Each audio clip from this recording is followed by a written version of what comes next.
बात बहुत ही पुरानी है, मुगलों के ज़माने की। ये कहानी राजस्थान की है। राजस्थान जहाँ के राजपूत अपनी मातृभूमि के प्रेम में कुछ भी कर सकते थे। ये वो दौर था जहाँ तलवार तलवार को पूछती थी। ये कहानी किसी युद्ध की नहीं, बल्कि एक प्रेम कहानी है।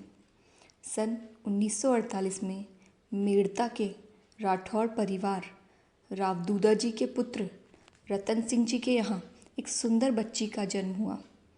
ये बच्ची कोई और नहीं, मीरा, जिसे हम सब मीराबाई के नाम से जानते हैं। कुंवर रतन सिंह राठौड़, जो कि एक सिपाही थे, उनके लिए देश परिवार से पहले आता, इसीलिए वे अपनी बेटी की पहली किलकारी भी न सुन पाए।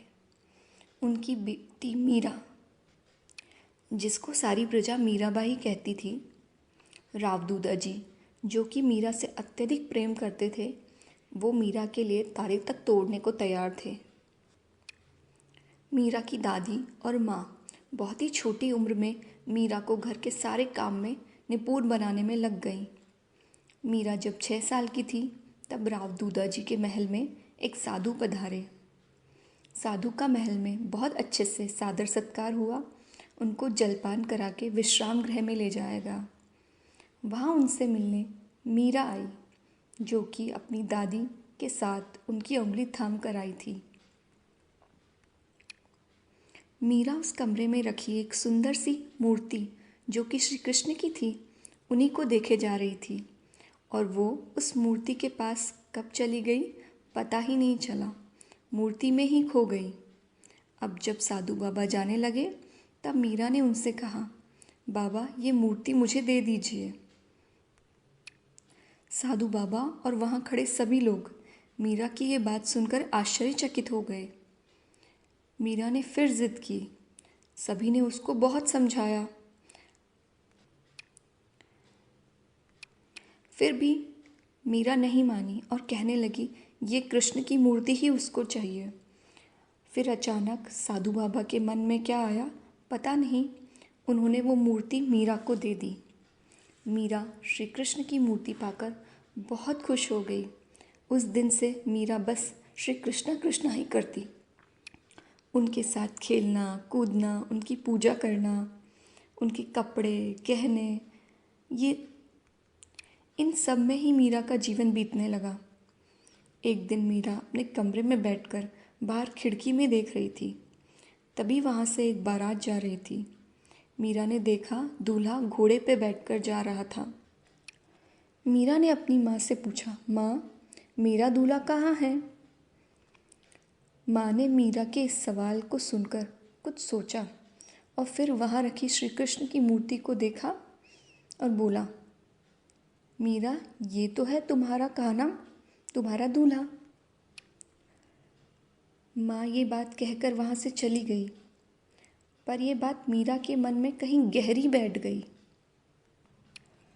मीरा जब 10 साल की थी, तब उनकी माँ का देहांत हो गया। माँ के जाने के बाद मीरा ने श्री कृष्ण में ही अपना मन लगा लिया। वक्त के साथ मीरा का कृष्ण के प्रति भक्ति, या मैं इसे कहूँ प्रेम, और भी गहरा होता गया। बहुत ही छोटी उम्र में मीरा श्री कृष्ण के भजन लिखती और गाती भी थी। समय के साथ मीरा का रूप और भी सुंदर होता जा रहा था। उन दिनों लड़की की शादी कम उम्र में ही हो जाती थी और रावदूदा जी को मीरा की शादी तो करनी ही थी। एक दिन मेवाड़ के सिसोदिया राज परिवार से उनके लिए रिश्ता आया। मेवाड़ के महाराजा राणा सांगा के पुत्र भोजराव जी के लिए। मीरा ने शादी के लिए मना किया।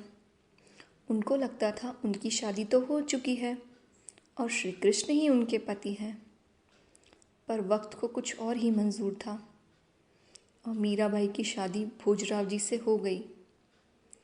मीराबाई अपने कान्हा को गोद में लेकर डोली में बैठ गई।